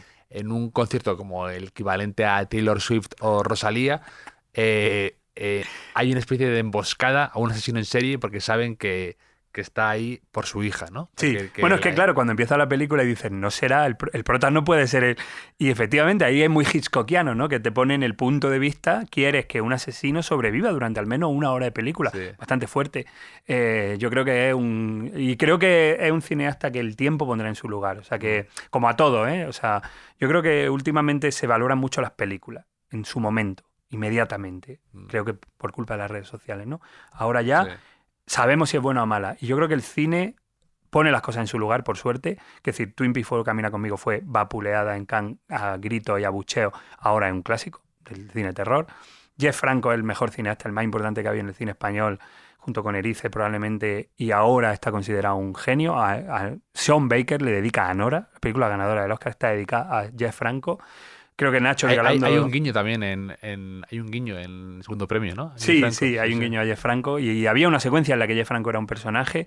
Creo que que Nacho Vigalondo está haciendo una carrera hacia el futuro, por ejemplo, está haciendo películas para el futuro, para que cuando se analice su filmografía se vea que era hipercoherente, aunque ahora no tengan éxito, aunque ahora la gente más o menos las desprecie, no las desprecian, pero no son lo importantes que serán. Y Shyamalan es un cineasta que se analizará en el futuro y no otros que ahora parece que son más importantes. ¿Has visto Daniela Forever? Sí, por supuesto. La vi en el Festival de Sitges, en el pase oficial de la película. Se estrenó en Toronto y luego en Sitges. Soy muy fan de Daniela Forever, de todas las películas que hace Nacho, porque tienen hondura, son entretenidas, tienen mucho sentido del humor y son formalmente muy ambiciosas. Me encanta lo que hace y no nos lo merecemos. O sea, no nos merecemos a cineastas que creo que son un lujo para una cultura y que de alguna manera damos por hecho, ¿no? Como que, bueno, sí, Vigalondo, ¿no? Por ejemplo. Me pasa con más amigos, ¿eh? Me pasa con Rodrigo, con Jonas Trueba, con Eugenio Mira, con Rebollo, con Marc All, ¿no? Cineastas que están ahí, que algunos parecen más importantes que otros, pero creo que el cine es al futuro. Eso yo creo que siempre hay que pensarlo, porque las películas fracasan en el momento y parece que pasan desapercibidas. Y bueno, darle 20 años, creo que no. Igual la gente irá, como decía Woody Allen, no me interesa la trascendencia, pero bueno, se seguirán viendo, ¿no? Y se comprarán y se analizarán, ¿no? Un talento oculto que tenga Fernando Navarro, algo que se le dé bien y que poca gente a lo mejor sepa. Bueno, iba a decir tocar la batería, pero la toco muy mal. Lo que pasa es que la toco. O sea, tengo una batería en casa. Entonces es oculto. Un oculto. O sea, y luego hago... un hobby oculto. Un hobby oculto, sí. Y imito bien. ¿Imitas Soy bien? buen imitador, sí. Pues a lo mejor estás para el Oscar, para el Oscar en un par de años. Sí, se va a hacer. Y luego me sale muy bien las carbonaras. Ah, bueno, sí. Es muy polifacético, ¿eh? Cocino bien carbonaras, sí. ¿Un desayuno perfecto que tengas, preferido? ¿De contenido o sitio? Las dos me gustan. Pues hay unos molletes en un bar de carretera en Vejer de la Frontera.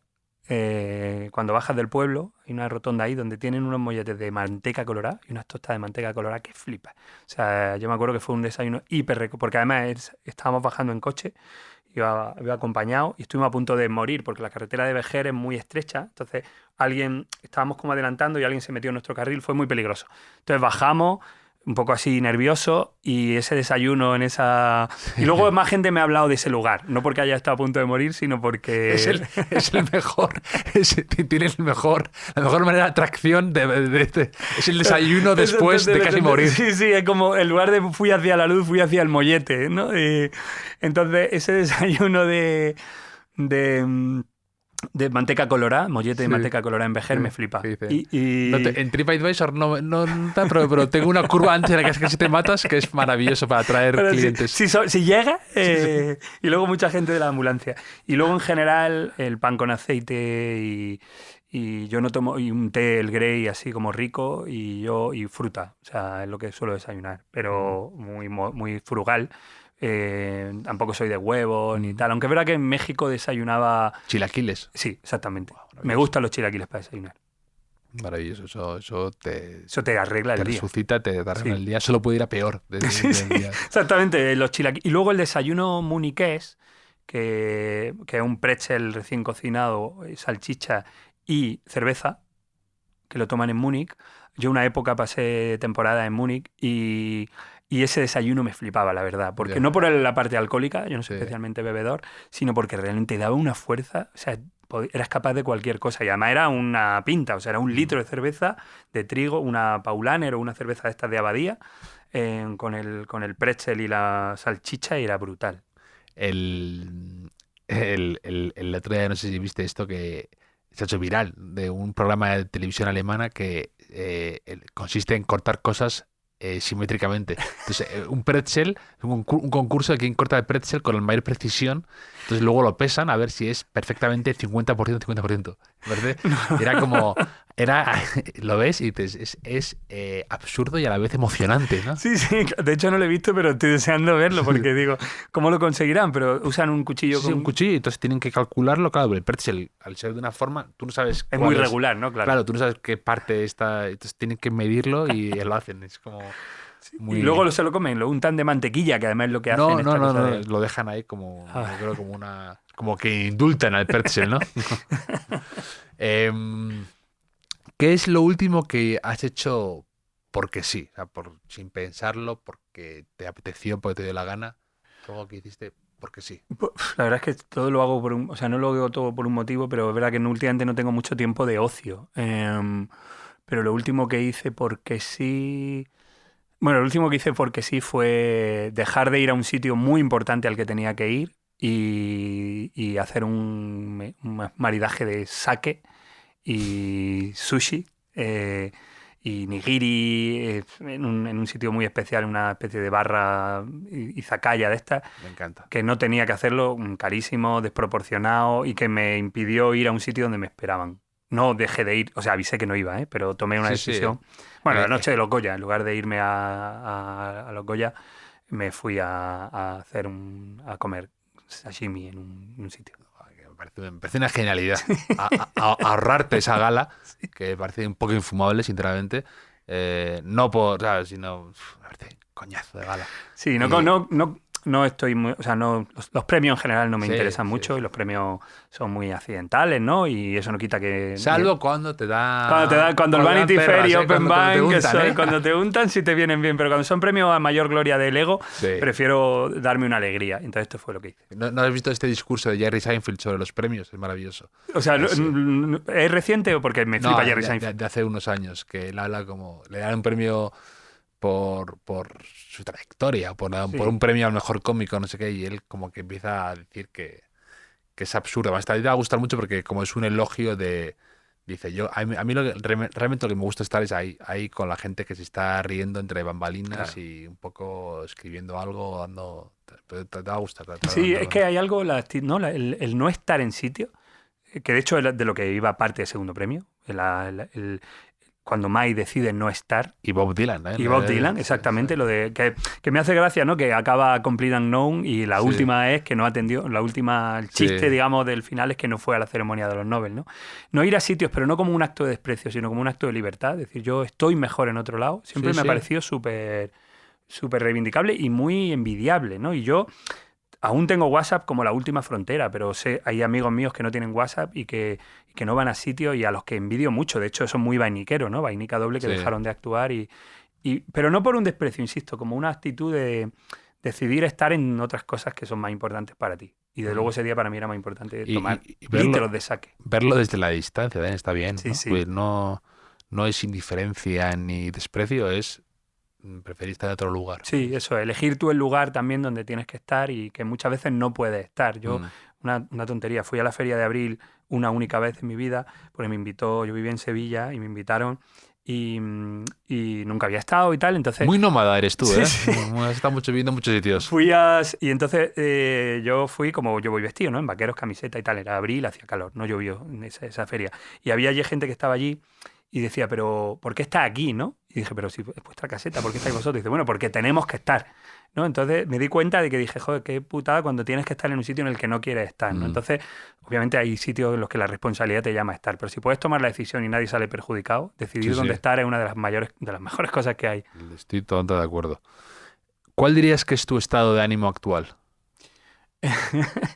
Una amable melancolía o una especie de o cierto, un desencanto cookie, podríamos decir también. Me gusta, podría juntar dos palabras que no tengan mucho que ver, ¿sabes?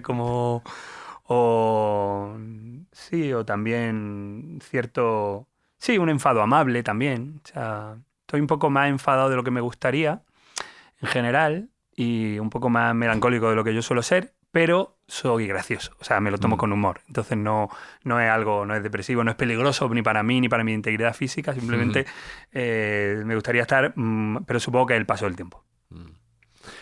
¿Una posesión preciada que guardes con mucho cariño? Intento, fíjate qué tontería, porque iba a decir, intento no tener en mentiras, conservo todo, ¿no? Y tengo una biblioteca muy preciada y me jode cuando pienso que un libro va a correr peligro pero claro, yo no tengo casa en propiedad, no tengo coche, no tengo nada. Creo que la posesión más preciada que tengo, pues quizás sea un libro, algún libro. Yo creo que tengo una versión del guión que escribió Carl Dreyer sobre Jesús. Ese libro siempre lo he tenido como algo que me he enorgullecido de conservar. Y nunca lo he perdido porque es un libro que me gusta mucho leer.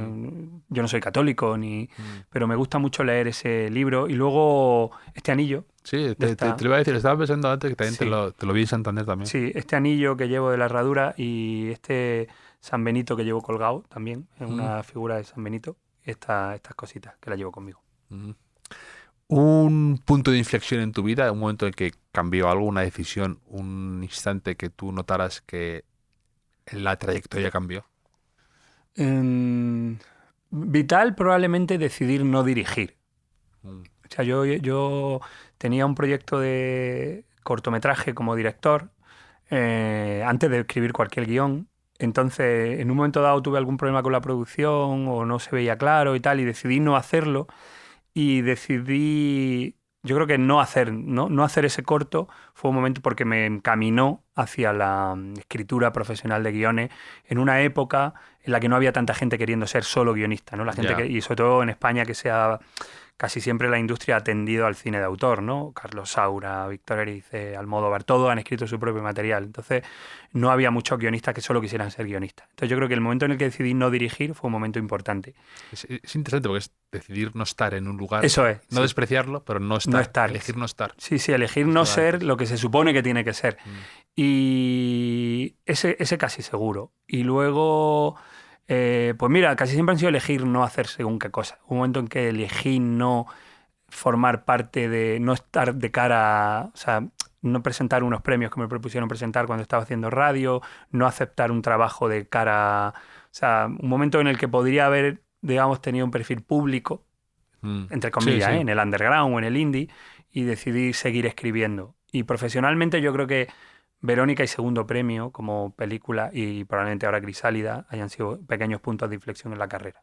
O sea, como momentos en los que haces una película de terror y te nominan a los premios, o en la que haces una película muy personal que ha sido muy difícil y empiezan a tomársela en serio, ¿no? Y convierte Granada en un espacio y trabajas con Isaac Lacuesta, que es un director muy importante, ¿no? Pequeñas cositas. Pero yo creo que no hay más aquello de no dirigir. Fue como lo que me llevó a lo que hago ahora. Pero ¿sabes quién empezó diciendo que no a cosas y tal y renunciando? El Capitán. Mira, el Capitán, con el que me siento totalmente identificado.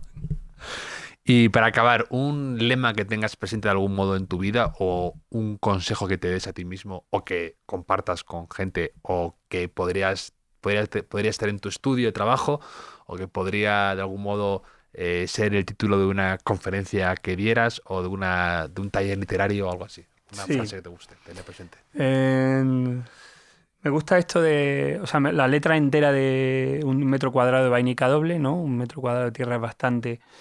O sea, toda esa letra que habla de ese pequeño porción de tierra que solo es tuyo, no tanto por la idea de posesión de algo, sino de individualismo, ¿no? La letra de una parte de la letra de una canción de Lagartija Nick que dice ningún compromiso, ninguna concesión, ¿no? Y otra que dice no formamos parte, no pertenecemos, que dice el Capitán.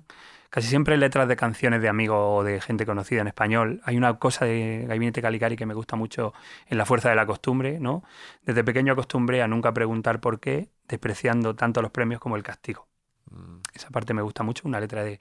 Casi siempre son letras de canciones, que ha sido donde yo aprendí, más que poemas, ¿eh? Y luego me gusta esto de Lorca, de no me deis una barra de pan, dame media barra de pan y un poema, ¿no? Eso también me gustaba mucho porque... A veces he elegido no hacer cosas con el riesgo de perjudicarme económicamente, pero a la larga me ha salido bien. Y es verdad, esta cosa de sobre mi hambre mando yo, ¿no? Y estas cosas de que puedes pasar penurias, pero más o menos si crees que lo que hace, esa idea, ¿no? Casi siempre tiene que ver con la renuncia, o con encontrar una cosita pequeña, o con llevar tu camino un poco sabiendo que te equivocas, ¿no? Yo me he equivocado profesionalmente muchas veces. Hay muchos guiones que se han hecho, sobre todo un par de ellos, uno no lo puedo nombrar, de una película muy importante que yo dije que no. Y esa sí que la tengo como clavada, pero al final no me arrepiento porque digo, las cosas que va sacando... Pero bueno, no sé si te he contestado, he dicho muchas cositas sueltas, pero más o menos esas letras de canciones de... Me encanta. De bueno, es muy... Resume mucho tu personalidad, yo creo, esos lemas que has dicho. Pues Fernando, me lo he pasado fenomenal. Pues yo también, la verdad es que muy a gusto. Esto es una alegría, ¿no? No me extraña que la gente quiera venir tanto aquí a tu casa y estar contigo porque podría estar mucho más tiempo. Y que la gente se acerque a conocer a la niña Nada de Crisálida, que es un novelón. Aquí lo dice, ¿no? Una fábula oscura que explora la naturaleza de la fe en un sur sangriento y desolador. Un salvaje drama familiar donde mística y psicodelia se mezclan magistralmente. Y es un novelón, me lo he pasado, o sea, me ha encantado y que anima a todo el mundo que se adentre en esta historia fascinante. Pues nada, muchas gracias. Nos veremos en Santander, ¿no? Seguro, en la barra de Bombi. Eso es.